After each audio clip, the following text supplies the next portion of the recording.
I now give the floor to His Excellency Ibrahim Ahmad Abdelaziz Gandor, Minister for Foreign Affairs of the Sudan.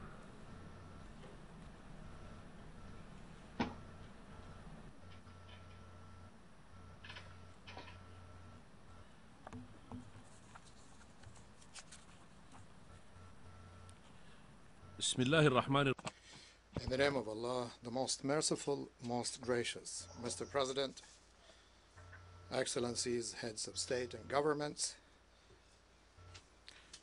honorable ministers and heads of delegations, gentlemen, members of the esteemed delegations, may the peace and the blessings of God be upon you all. At the outset, Mr. President, I would like to congratulate you on the assumption of the presidency of the 70th session of the General Assembly of the United Nations. We are highly confident that thanks to your experience and efficiency, our deliberations will be geared towards the achievement of the goals that we all share. I also would like to express my appreciation to your predecessor for the patience and wisdom that he demonstrated in leading our works. I also would like to thank His Excellency Mr. Ban Ki-moon and his team for the commendable efforts that they made during the previous session towards establishing the values of peace and advancing the development goals so that all peoples may enjoy security and stability. I would like to avail myself of this opportunity to congratulate the President, government, and the people of the State of Palestine at the occasion of the raising of the Palestinian flag at the buildings of the United Nations, and we call on the international community to enable the Palestinian people to establish their free and independent state with East Jerusalem as its capital. Mr. President, ladies and gentlemen, on behalf of the government and people of the Sudan, I convey to you the greetings of His Excellency President of the Republic, Mr. Omar Hassan Ahmad al-Bashir, while reiterating our commitment to positively contributing to the success of this important session of the General Assembly, which coincides with the marking of the 70th anniversary of the United Nations under the slogan, "The United Nations at 70, the road ahead for peace, security, and human rights." There's no doubt, Mr. President, that the agenda for our debate this year reflects the concerns of millions of people around the world and their aspirations for a better tomorrow and a brighter future, beginning with surmounting crises caused by conflicts and hostilities in many hotspots around the world, and ending with the achievement of the MDGs. For all these reasons, humanity in its entirety is attaching great hopes on what we are about to discuss and on the solid grounds of the Sustainable Development Agenda 2030 that we adopted last week. Mr. President, ladies and gentlemen, the government of the Sudan paid special attention to intergovernmental negotiations on the development agenda beyond 2015, which culminated in the document of this agenda after lengthy negotiations. We therefore reiterate our commitment to the adoption of this document in that we participated in the negotiations thereon. Sudan has started implementing measures with a view to bringing about these objectives. The agenda has been mainstreamed in the national, regional programs of our country. So we want to bolster the complementing role of the United Nations, its country teams and relevant funds and agencies, and we commend the role that these agencies can play in implementing those plans. However, we would like to reaffirm our determination to ensure that those objectives complement the process of peace, stability, and growth in our country, despite the fact that we are still subjected to unilateral coercive economic sanctions which hinder the realization of our ambitions to achieve those noble goals. We strongly support, from this podium, the reduction of coercive and unilateral sanctions imposed on certain countries, as clearly and explicitly stated in this document.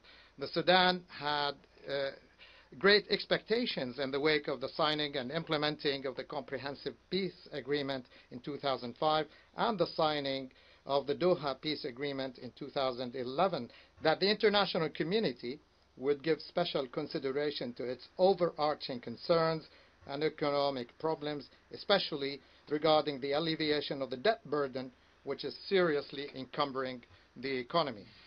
The Sudan has also anticipated equal treatment with other countries emerging from conflicts in terms of resuming development aid. But to its utmost dismay, my country's reward for achieving peace and stability and for all the sacrifices it made was endless pressure, sanctions, boycotts, and unilateral and coercive measures which are politically motivated and lack legal justification, any legal justification whatsoever. To make matters even worse, obstacles were created to bar the Sudan from benefiting from a number of constructive initiatives, such as the heavily indebted poor countries initiative, and that is for purely political reasons that have nothing to do with the reality. Mr. President, ladies and gentlemen, despite the unfavorable conditions brought about by the embargo and boycott policies which unfairly target our people, we have made distinct efforts towards achieving the Millennium Development Goals and highly prioritize the elimination of poverty in its various manifestations and mitigation of its effects. However, the gains achieved as regards increasing per capita income have been offset by the fallout of the separation of southern Sudan, after which the best part of our oil revenues went to the fledgling state, on top of the negative effects of the global economic crisis and the economic embargo. Despite all these difficulties, we have achieved reasonable success in the field of educational services, where enrollment rates have greatly increased at the levels of basic and secondary education, as well as the proportion of female students, reflecting our growing interest in female education as a result of incentive policies and awareness programs espoused by the state. In this connection, the growth in the population of female students, coupled with the gender policy adopted by the state, lead to a marked increase in the employment rates of women, perceivably exceeding men in some sectors, such as the health sector. Mr. President, ladies and gentlemen, in respect of maintaining peace and security, my government is on track towards consolidating the values of democracy and good governance.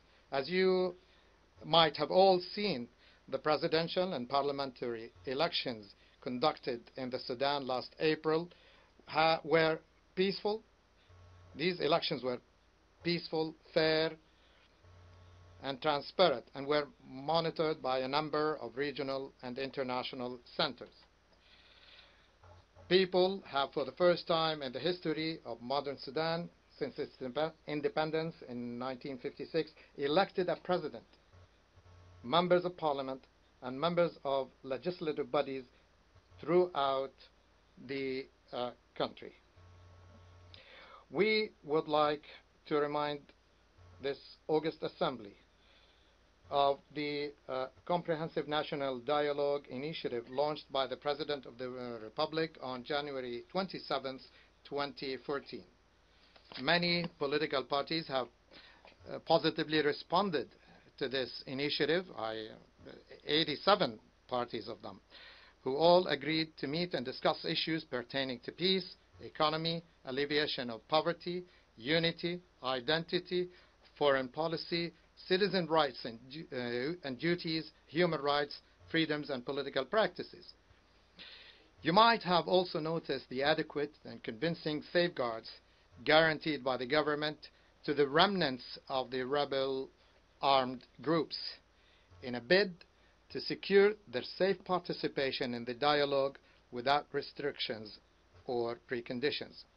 In this context, the President of the Republic on September 21, 2014, issued two presidential decrees on the renewal of an amnesty for all armed individuals, an extension of a unilateral moratorium for an extra 2 months as an incentive to the targeted armed groups and individuals to participate in the comprehensive national dialogue process, which is open for all. Mr. President, ladies and gentlemen, with regards to the safeguard of human rights, our government did make commendable achievements in the past period, taking many steps towards ensuring and protecting these rights. This included the adoption, more than a year ago, of a comprehensive 10-year human rights development plan, which now represents a comprehensive strategy and a course of action for all the relevant ministries and state institutions. As for the protection of women's rights, particularly their right to participate in the political life, the aforementioned presidential and parliamentary elections stand witness to the inclusion of women, and this was key to at all stages in bringing this process to success. Women account for 30% of all parliamentary seats. In respect of cooperation with the United Nations mechanisms and relevant envoys, the government of Sudan maintains constant cooperation and coordination with the independent expert on the situation of human rights in the Sudan, in addition to its active participation in the Universal Periodic Review of the Human Rights Council in Geneva.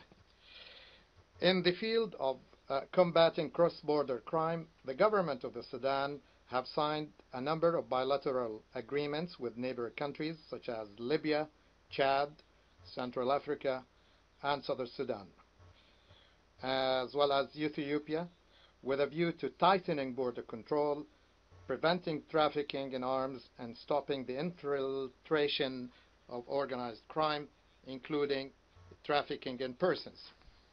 My government recalls in this regard that it has hosted and co-organized the regional conference for the prevention of trafficking in human beings and smuggling in the Horn of Africa, and enacted a national law to combat trafficking in human beings, which entered into force last year. Mr. President, delving into the domain of human rights would of course remind us once more, Mr. President, of the unilateral sanctions, in the context of which we would like to note the study conducted by the Human Rights Council 2 years ago on the human rights implications of such sanctions, which concluded that innocent people and not governments are victimized by the sanctions in the first place. Mr. President, the Sudan has always been an active partner in the international efforts aimed at combating terrorism. At the national level, we have gone a long way in ensuring that our laws and legislations are fully in line with the international law and the international instruments related to combating terrorism, in which the Sudan has become a party more than a decade ago, and Sudan is strictly adhering to the norms and provisions thereof. In this regard, we firmly reiterate our categorical rejection of all attempts to politicize and circumvent the provisions of international law, citing an example, the relationship between the Security Council and the International Criminal Court, in respect of which experience has shown again and again that the scourge of politicization has turned it into a tool of targeting African leaders in particular. And you may have noted the resolutions adopted by the African Union in this regard, most notably the recent resolution adopted by the African Union Summit in Addis Ababa, which was subsequently endorsed in the most recent summit of Johannesburg. Our world will not be rectified in the absence of a fair, equitable, and universally accepted international order. However, the current international system, which is predominant today, has for decades shown that it is not up to the developments and major transformations occurring in the world, which makes it imperative to embark on an in-depth reform and reconsider those agreements commensurate with the circumstances surrounding us today. Therefore, my country strongly calls for considering most expeditiously the implementation of a structural reform process of the United Nations and the Security Council. These reforms should be in conformity with the principle of fair and equitable representation of all countries. The daunting challenges that our world is faced with today requires an overriding international will and an urgent need to do more to face these challenges and to reassert that at this occasion of marking the 70th anniversary of the adoption of the Charter of the United Nations. The United Nations system should be reformed, particularly the Security Council, that will make sure that the African continent should be represented in the permanent and non-permanent seats of the Council in a way away from politicization, selectivity, and double standards. It is important in this context to draw your attention that fighting impunity is a noble goal around which the international will should converge in good faith. However, mixing justice as a principle and politicization is inconsistent with the principles of the Charter and international law. It turns the issue of delivering international justice into a platform for achieving narrow political goals which have no relations with justice.